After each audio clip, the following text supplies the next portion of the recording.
thank you for the pain He suffered, because He cared so much for me. There's no one cares, no one cares, no one cares like Jesus.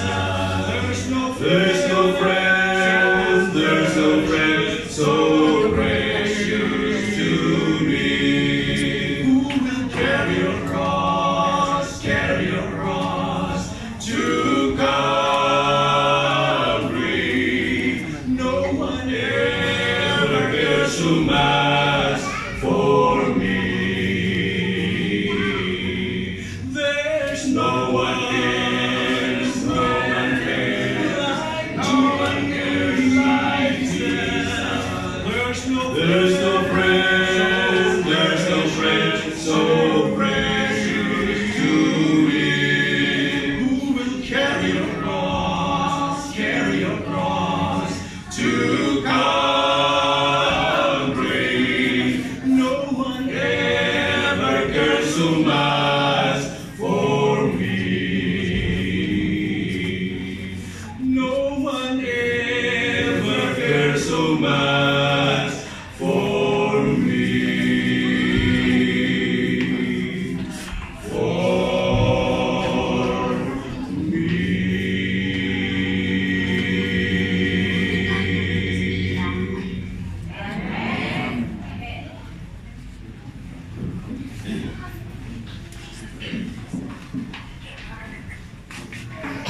Muli po, isang malakas na amen. Amen. Okay, so ngayon naman po ay muli tayong tumuon sa pagpapanood ng video presentation ng ASM History. Ating pong tumaya ng video.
Tunay nga, patuloy na lumalago ang ASM ayon sa nakita nating video. Ngayon naman, para sa kanilang ikalawang set, ay aawitin nila ang mga awiting This Life for Mine at Sometimes We Wait.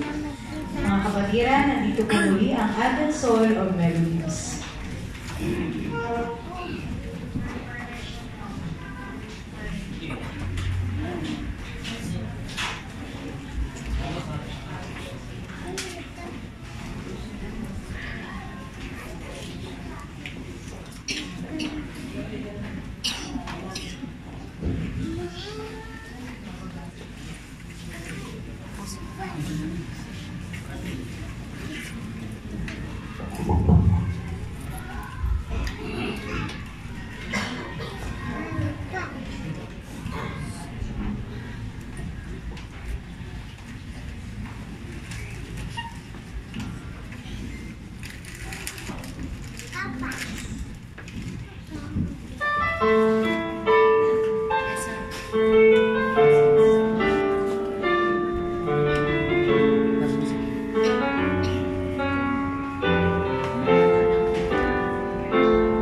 kami po ay nagbalik upang ay nakita namin na tayo ay marami na ngayon umaga.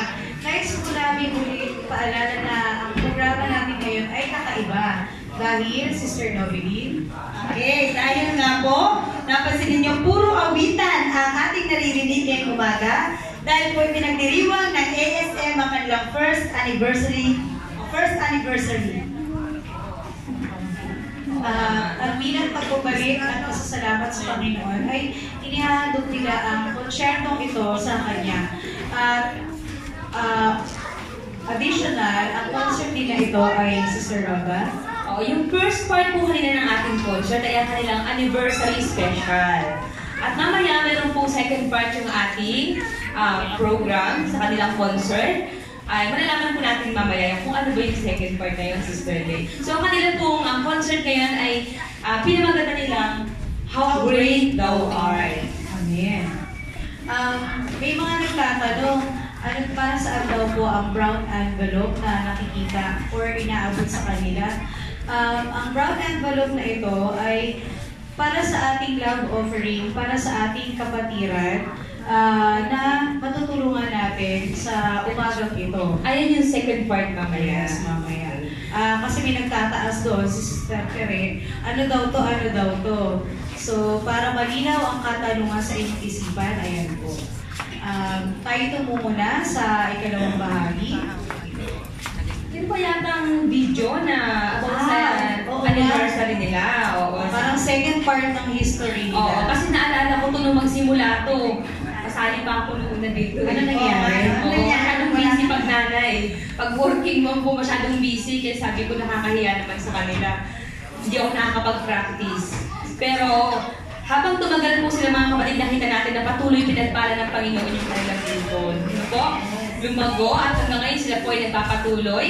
Hindi lang basta mga bata yan, kundi mga may kasama silang feeling bata. Mukhang bata. Ayan. Lahat po yan ay may mga talento at handang maglingkod para sa ating Panginoon. Nais nilang i-share sa ating lahat ang kanilang mga awitin na napag-practicean. At mamaya po ay ang inyong part naman, ang aming hihilingin. Mamaya po yung sa second part ng ating program. So siguro mapakita ko natin, Sister Lay, yung second part ng kanilang video. Video nila as Advent Soul of Melodies na to, no? Ano yan, mga experiences nila nung yata nangangaroling sila, no? Tama ba? Oo. Alam ko, may bahagi dyan. Serenade. Serenade at caroling. Okay, video. Akin na ito kaya ang video.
natin si Sister Vanessa sa kanyang pakikipaglaban sa sakit na autoimmune disease. Ngayon naman ay nais kong tawagan ng mag-asawa, Brother Ariel Araneta at Sister Vanessa Araneta para sa kanilang testimony kung paano ang sakit na ito ay hindi lamang nagpahirap sa kanilang pamilya, kundi nagpalakas sa kanilang pananampalataya.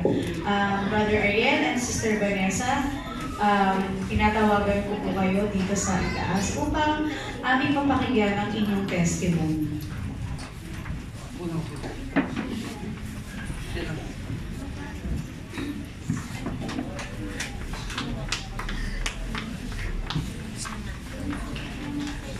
Si Brother Ariel po ay, alam po natin, anak ni Brother Ben, na kapatid po ni Sister Sesha, na nanay ko. So magpinsan kami. Kaseniglo, yung patawag doon. Sige. Basta ako po din ay kasama sa kanilang struggles at happiness sa kanilang naranasan.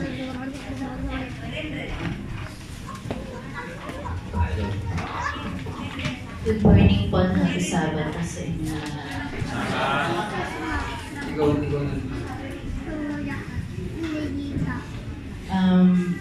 Papaliwanag ko lang po kung ano po yung sakit ko.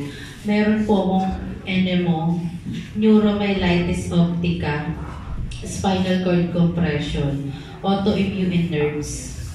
Nasa akin po yung pinakamalalang autoimmune kasi po sa nerves. At saka yung nagpapalala po doon, yung NMO. Yung ugat po sa likod ng matahong to, ano na po siya, kumbaga hindi na siya buhay. Kaya ito pong kabilang mata ko, bulad na. Hindi naman po, hindi naman, sabi naman ng doktor, madadaan daw po sa steroid na iniinom ko. Yun lang po yung medicine na pwede doon sa sakit ko. At saka may isa pa po silang medicine na gustong itry sa akin. Yun po yung Retomaxin. Na worth of 106 po yung 106K po yung isa. Tinuturo po siya by vials po. Kailangan ko po sa isang buwan ay 4 vials. So kailangan po namin makalipong mag-asawa ng 400K sa isang buwan lang po.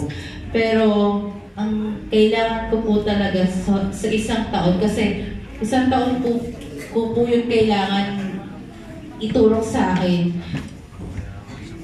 Every 2 months ng 1 month po, ay every 2 weeks ng 1 month po, ituturok siya sa akin. Tapos after 6 months ulit, gagawin yun. Ang hirap ng sakit ko kasi araw-araw po nararanasan ko yung panginginig, pamamanhid, pangunguryente, tapos sobrang sakit po ng likod ko. Mahirap matulog sa gabi kasi pag umaatake po siya, sobrang sakit. Nung hindi pa po namin alam yung gamot nito, yun yung pinakamasakit na part kasi araw-araw nagka-cramps po ako. Simula paa hanggang dito, hanggang likod. Parang pinipisil na sinasaksak.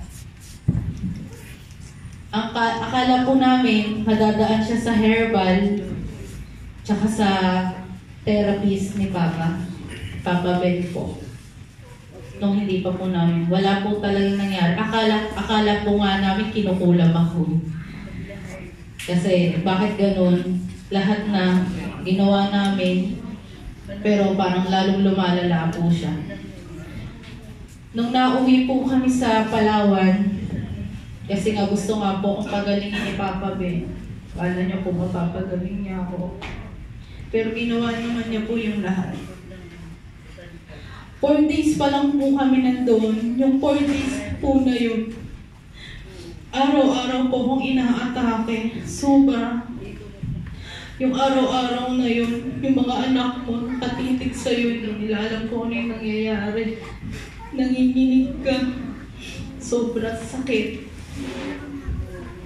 Hindi na nila natiis na hindi ako idalhin sa ospital. Dinala po nila ako sa malapit na ospital. Kaso, pagdala po nila sa akin doon, wala pa rin pong nangyari. Paulit-ulit pa rin po yung pangyayari yun. Ngayon, may pupuntanging ospital po doon na ano siya, private. Adventist Hospital po siya. Pero marami pong nagsasabi doon na doon nyo dalhin yan kasi doon malalaman kung ano talaga yung sakit ko. Sabi ng mga tao doon, kahit mabaon kayo sa utang, ang importante yung buhay, hindi yung pera. Ginawa niyo po yung lahat, dinalan po nila ako doon. Yung araw ng pagdala doon, sobrang hirap. Kasi bawal nga po ako magalaw eh. Kada galaw sa akin, nagka-cramps po ako. Sobrang sakit po. Ayokong balikan, ayoko. Sa totoo lang po, ayokong balikan eh. Kasi pag naaalala ko siya, ang sakit. Tapos po yun, buti na lang, bago po ako nawala ng malay, sabi nila, nawalan daw po ako ng tibok ng puso. Kasi sobrang pagka-cramps ko, sobrang pagod na yung katawan ko na gano'n at gano'n yung nangyayari. Mabait po talaga si Lord. Kasi bago po ako mawalan ng malay, bago po mangyari yun, malapit na po kami dun sa ospital. Hindi niya po ako pinabayaan na mawala.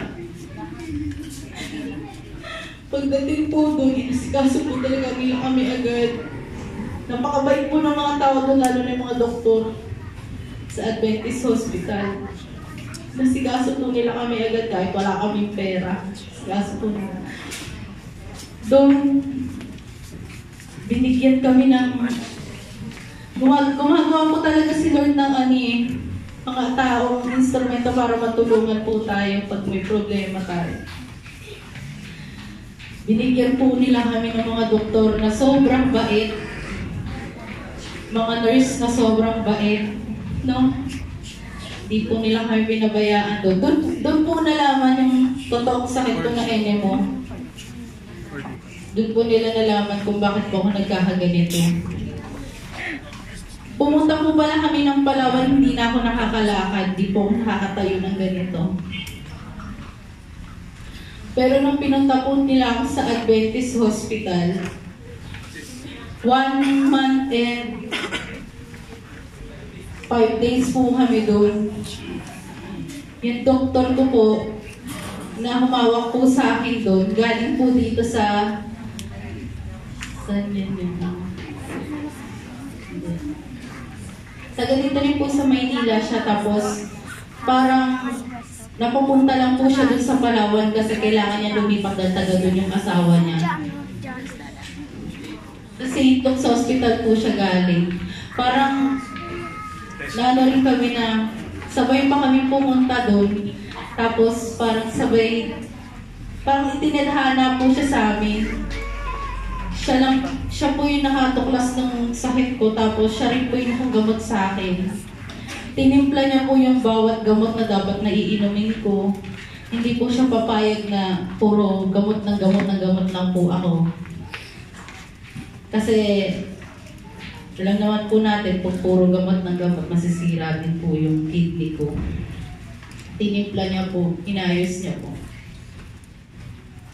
Natuwa ako kasi isang araw bigla na lang po ako nakalakad.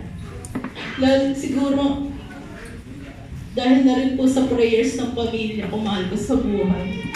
Di po sila bumitaw. May dagdag ko lang po na bukod sa hindi na po siya nakakalakad, sa diaper na po siya tumulimi, lahat po ang hirap sa akin. Pero kinaya naman din namin. So pasalamat din ako kasi noon nung hindi po siya nakakalakad. Pag dinadala ko po sa ospital, binubuhat ko po pang bigat, tapos may mga gamit pa. May mga gamit. Ganun po ka-hassle, pero pasalamat din ako sa Panginoon kasi nararamdaman mo talaga na nandiyan siya para sa akin. Sabi ko nga, kahit hindi ako pumato, hindi ako bumigay, talagang automatic po nandiyan. Binibigay niya. Kaya yung wheelchair po, nasa Palawan, kasi po nag-wheelchair to tagal din, 2 months. Akala ko po hindi na siya makakalakad. Kasi dagdag ko lang, yung sakit niya po kasi, yung mga ugat niya sa likod, sa MRI, na doon yung nakita patsi-patsi yung ugat mo. No, yung nasa, yung spinal cord po natin, ugat. Yung mga ugat daw po doon, ano na, parang Maninipis. numinipis na, papacheck. Oo. Yun po yung dahilan kung bakit hindi po ako And then connect siya sa mata. sa mata. Kaya po, Sa mata hanggang pa. papasalamat din po kami sa ninong namin kasi kay Sir Robel po kasi isa po siya sa tumulong sa amin nung nandito po kami sa Maynila. Kailangan po kasi ma-MIR ako ng ma-MIR. Kailangan po update po yung MIR ko lagi. Katulad po nito, yung isang mata ko, ano na. Kaya sobrang pasalamat po ako sa mga taong hindi bumibitiw, tumutulong po sa amin. Nagdadasal. And then dagdag ko lang din po, sabi ko man, pag-uwi namin dito sa Maynila, kasi po, maintenance siya ng gamot. So, ang gamot mo worth of 500 plus, iba-iba po yun. Per day po yun. Per day. Per day. Sabi ko, Lord, sabi ko sa sarili ko, paano ko ito kukuhain? Gamot pa lang. Wala po akong trabaho. Ngayon, sabi ko, iba talaga ang Panginoon na kahit na tayo hirap, kahit po tayo gipit, hindi ko alam kung paano kami nagkakapera. Bigla-bigla may mga dumadating. Kaya nagpapasalamat po ako sa mga kapatid na noon ay lala kasi si Sir Wen. Nagpasalamat din po ako kay Sir Wen na talagang tinulungan niyo po ako. Tsaka dito po sa Mandaluyong Church. Salamat po, maraming salamat po kasi hindi niyo po ako binitawan. Hanggang ngayon po tutulungan niyo pa rin po ako. Maraming salamat po. Salamat po. Happy Sabbath po. Maraming salamat, Sister Vanessa at Brother Ariel. Mamaya po ay ang ating mga brown envelopes ay liligumin ng ating mga diakono at diakonesa. Diakonesa po ba ang assign ngayon? Ay liligumin ng ating diakonesa habang inaawit ng ASM ang kanilang awiting Grace Alone. Yun po ay pangatlong awiting. Pagkatapos ko, may aawitin po nila ang unang dalawang kanta. Sa huling bahagi po, ninyo lilikumin ang special love offering sa awiting Grace Alone. Narito po muli ang ASM.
nga po na ang bawat isa sa atin ay pinagpala ngayong umaga sa pamamagitan ng awiting ating napakinggan.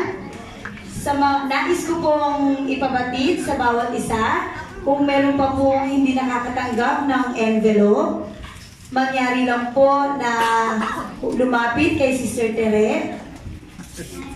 Ang mga envelope na po yan, dyan po natin ilan sa mga nais magbigay ng tulong pinansyal para kay Sister Vanessa. Mangyari pong atin na pong ilagay sa mga sobre na ibibigay ni Sister Tere sa mga hindi pa po nakatanggap ng envelope. Meron pa po bang walang envelope? At nais pang humingi? Kung ang lahat po ay nabigyan na, ngayon naman po ay ating mapapakinggan ang awitin na Grace Alone. At habang inaawit po ito ng ASM ay lilikumi ng mga diakono ang mga brown envelope na mga diakonesa ang mga brown envelope.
Praise to the Lord for the messages of the songs. Once again, let us listen to the powerful voices of the Advent hymners.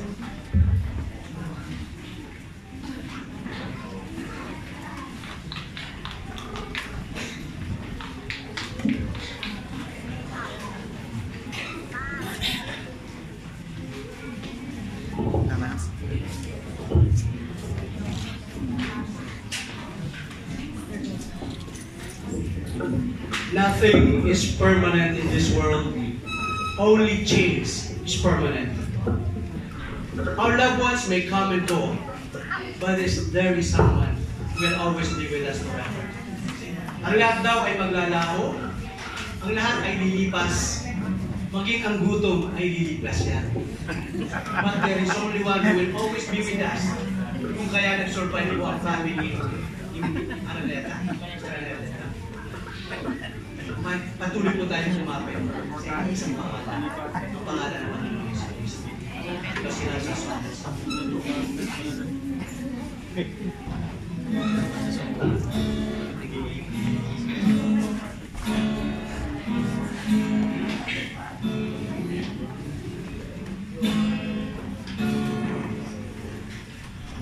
When nothing else could help, love lifted me. I was sinking deep in sin, far from the peaceful shore, very deeply stained within, sinking to rise no more. But the master of the ship heard my despairing cry, from the waters lifted me, now safe am I. Love lifted me, love lifted when nothing else could help. Love lifted me, love lifted me, love lifted when nothing else could help. Love lifted me. Ako ay naniwala sa pagkakasala, hanggang sa pinanawan ako ng pag-asa. Natakwat ang himig ng aking kaluluwa, ay dininig ng Diyos at ako'y ligtas na. Ang pag-ibig nagligtas sa akin ay pag-ibig. Ang pag-ibig nagligtas sa akin ay pag-ibig.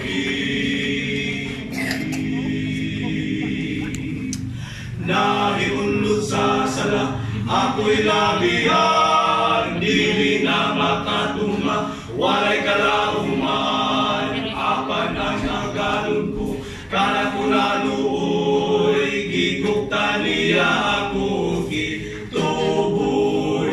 Diyos nung gugma, ang nagluwas, gugma nagluwas. Diyos nung gugma, Diyos nung gugma, ang nagluwas, gugma nagluwas. Diyos nung gugma. When nothing else could help, love lifted me.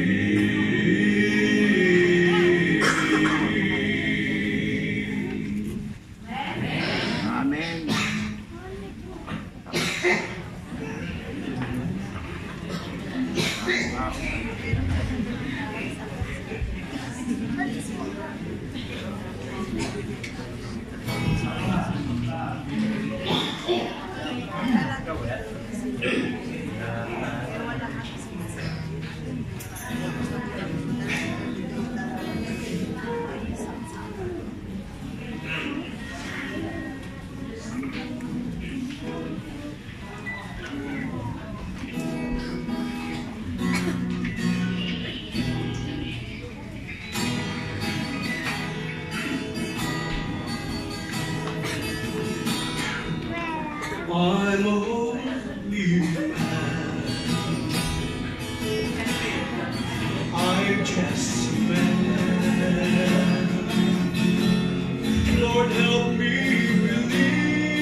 and tomorrow will never be mine.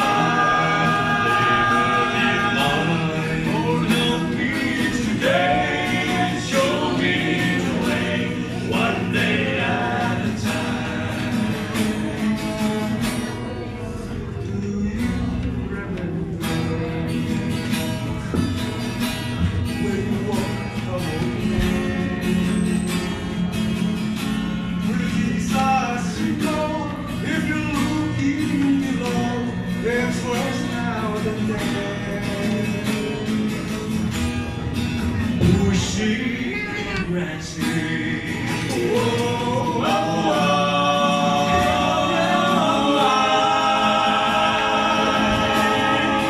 Lord, for my sake, teach me today, one day at a time. One day at a time, sweet Jesus. That's all I'm asking from you. Asking from you. Just give me the strength to do every day what I have to do. Whoa, whoa, whoa. Yes, turn the skies, sweet Jesus, and tomorrow will never be mine.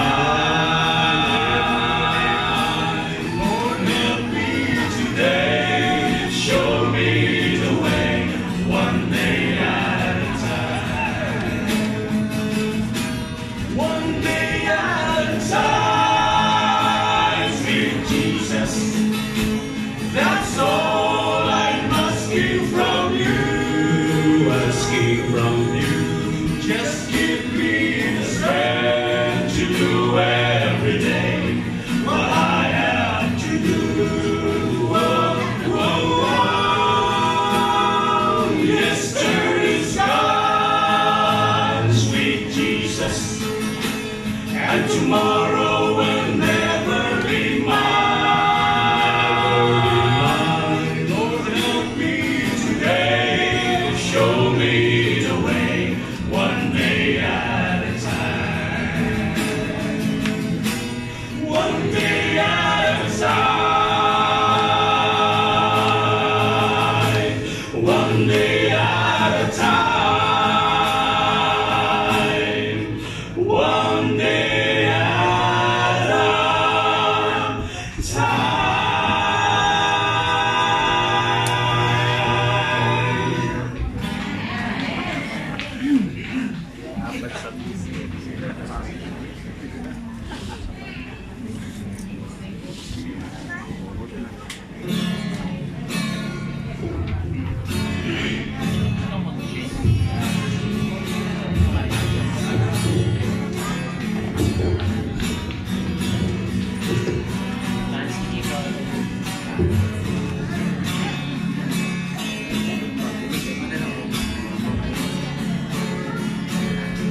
Kilala mo ba?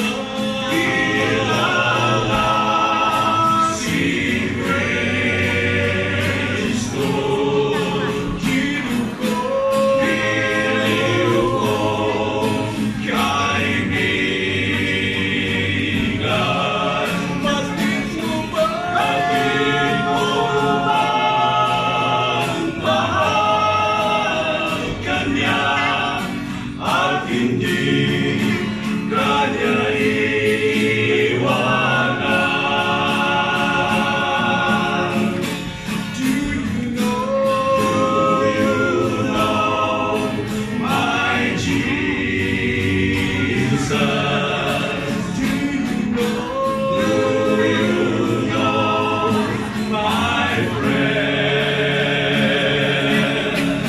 Have you heard he loves you, and that he will abide till the end,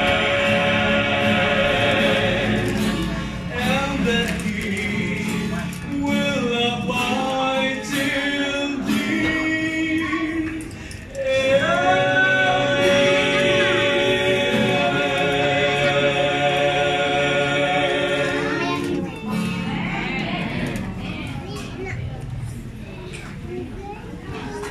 At ito po ang aming huling awitin na inihahandog po sa ating lahat. Kanina po puro tayo blessing. But this time, we have to prepare ourselves to meet our God through this song. If we perfect this song, sigurado po tayo, makikita natin ang Panginoon. Ipakita mo.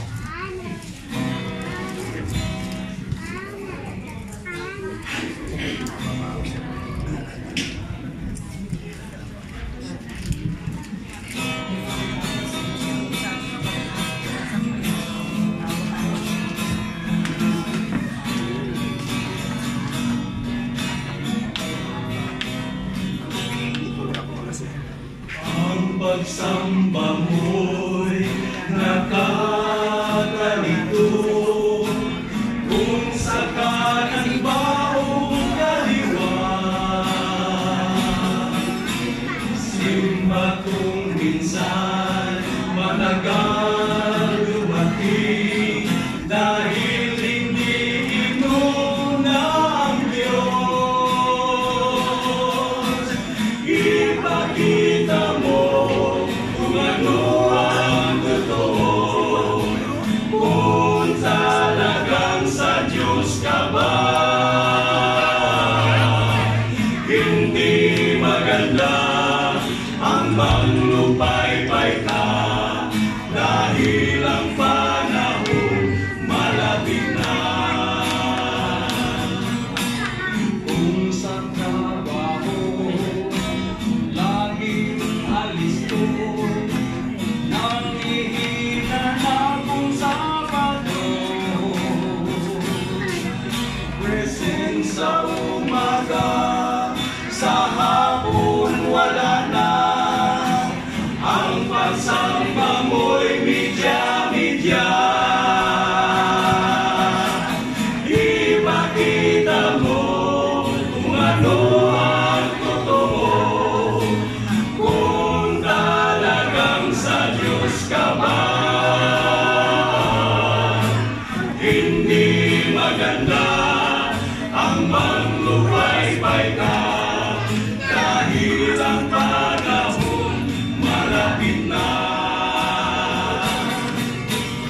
At sa gabi, hindi nagwawali, dahil muna ang sulisibin. At sa umaga, matagal gumising, dahil nagpupuyat sa TV. Ipakita mo kung ano ang totoo, kung talagang sa Diyos ka ba.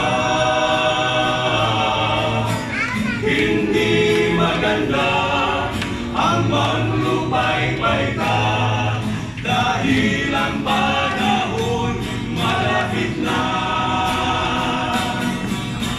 sa divine service, pa-selfie, hindi nakikinig sa mensahe. May natutulog, iba'y nag-Facebook, walang kabuluhang pagpupuri.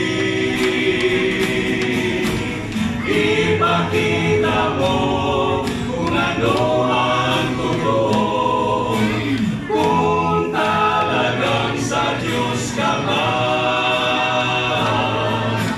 Hindi maganda ang manglupay-pay ka, dahil ang panahon malapit na.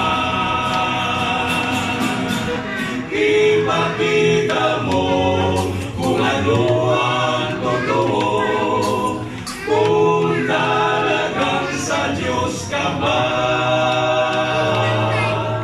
Hindi maganda ang manglupay-pay ka, dahil ang panahon malapit na.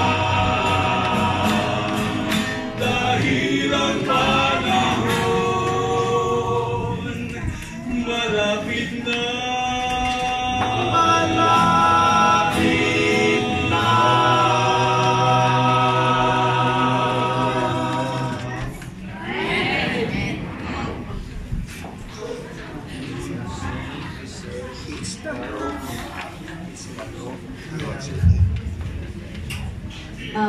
For the finale, once again, nandito po ang Advent Hymners at sasamahan sila ngayon ng Advent Solo Melodies para sa final song entitled Midnight Cry.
shall rise.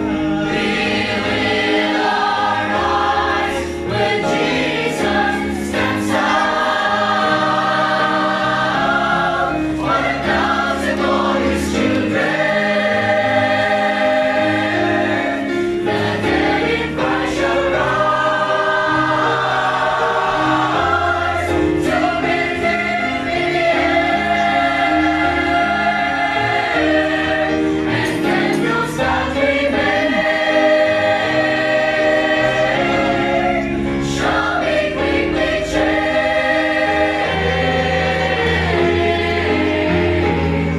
At the midnight hour, when Jesus comes again. And then those that remain shall be quickly changed.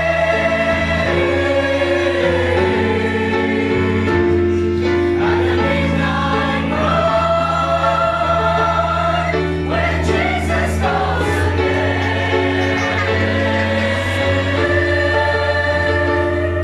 At the midnight cry, when Jesus comes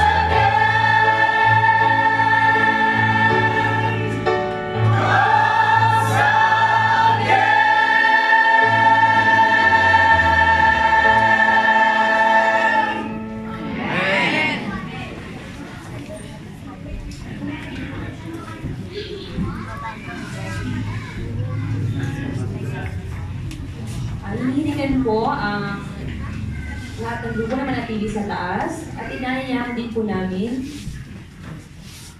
sina Mr. and Mrs. Araneta, Ariel, sa harapan upang isama po sa panalangin. Inayayahan po silang pumunta sa harapan.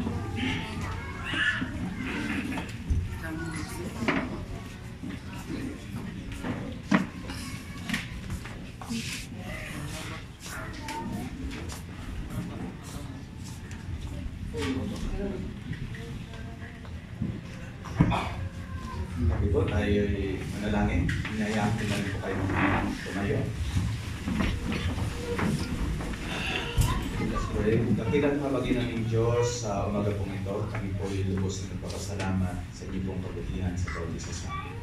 Maraming salamat, Panginoon, sa special program na ginanap ng ASN, ng aming po hymners, upang ang mga awiting ito ay patuloy na magbibigay sa iyo ng kapurihan. Ang buong programa nawa, ang aming pong ginagawa sa umagang ito, sa maghapon ay naging kaya-aya sa inyong pong paglalabanan. Nawa, Panginoon, ang bawat isa sa amin ay nabusog, higit sa lahat, na-uplift ang aming espiritual na buhay sa mga awitin na aming napakinggan. Tunay na napakabuti niyo, Panginoon, tunay na ikaw ang karapat-dapat na purihin at pag-uugulan ng aming pong mga talento, maging sa talento sa pag-aawit. Kaya, Panginoon, sa umaga pong ito ay I hope and pray, Lord, na nagiging katanggap-tanggap at naging kapuri-puri ang aming pong ginawang paglilingkod.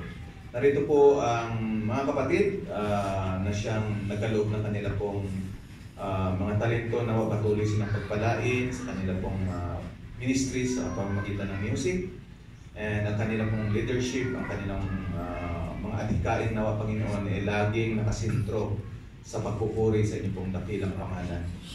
At Panginoon, ang kanilang pong mga boses ay patuloy na nawa na pangalagaan ng inyong pong pagkalubad sila ng habang lumilipas ang panahon ay lalong gumaganda at paganda ng paganda na siyang ang makarinig nito ay lalo kayo makilala na ikaw ang Diyos na nagkakaloob ng lahat ng mga mabuting bagay sa bawat isa.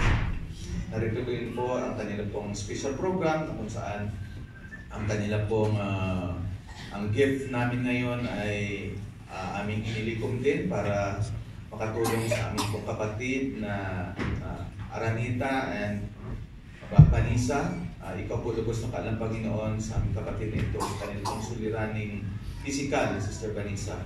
Nawa, nilalapit din siya namin ngayong umaga. Nawa, ang iyong mapagpalang kamay, siyang patuloy na humipo, gumawa ka nawa ng isang himala sa kanilang pong tahanan, na alam namin napakahirap ang kanilang sitwasyon. Subalit sa inyo pong harapan ay wala nang imposible o kaya nawa maranasan nila ang himalang lunas at pagpalain din ang mga salapi na ipinagkaloob ng mga kapatid ay na siya nawang katulong upang patuloy na masustain ang kanyang medication. And maging ang mga kapatid na nagsikaloob nito ay patuloy na pagpalain. Maraming salamat, Panginoon, sa ipinakita mo at modelo mo sa bawat isa sa amin kung saan kami ang bawat isa sa amin ngayong umaga ay nagpamalas din ang aming pagmamahal sa nangangailangan sa pamilyang Araneta. Kaya maraming salamat sa lahat ng nag-initiate nito at ang amin pong dalangin sa mga ito patuloy na ang aming paglilingkod ay patuloy mong pagpalain ang espiritu ng kapayapaan, espiritu ng pagmamahalan, higit sa lahat ang espiritu ng pagkakaisa ay patuloy namin ay padama sa lahat nito. Maraming salamat sa iyong pagtugon. Muli ang papuri pasalamat. Muli namin ibinabalik sa iyo sa pangalan ni Jesus na aming tagapagligtas. Amen.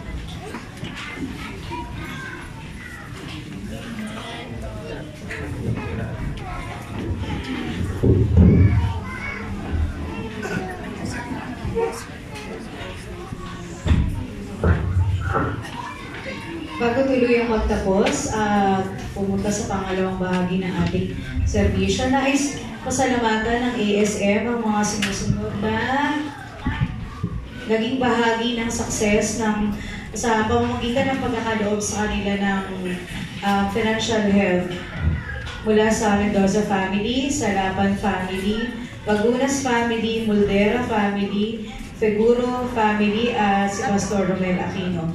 Pinapasalamatan. Maraming pong salamat sa inyo at naging sponsors po kayo ng mga batang ito. Nagpapasalamat din kami kay Sister Marivic Metran at Brother Alan Metran na nagpuyat at nagpaganda ng ating stage or pulpit sa pamamagitan ng paggawa ng mga decors. Pinapasalamatan din po namin ang mga parents ng mga batang ito na kahit medyo ginagabi pag may practice ay pinapayagan niyo po sila at hindi po biro ang kanilang ginagawa dahil syempre kailangan din ng money at mahabang time sa pagpapractice. Nais po namin ipabatid ng conductress, conductress na si Sister Sheila na pero pala dito. Nais ipabatid ni Sister Sheila May Abehuela na kami po ay, ang ASM po ay patuloy na humihimok na nais po sa mga nais pong sumali ay open po ang grupo para magkaroon kami ng bagong recruits. Ayan po. No age limit, willing to serve God, at willing to memorize songs na para bahagi ng serbisyo sa Panginoon. At also, ang ASM din po ay open for sponsors. Kung naisip po silang sponsoran at nagbabalak po sila ng pangalawang uniform nila. Yung pong unang uniform nila ay galing sa sariling bulsa. Ang ibang bahagi naman ay galing sa sponsors. Yun po. In behalf po of the Araneta family, marami pong salamat sa lahat na nagbukas ng kanilang bulsa at puso upang makatulong sa pamilyang ito. Marami pong salamat at happy Sabbath po muli.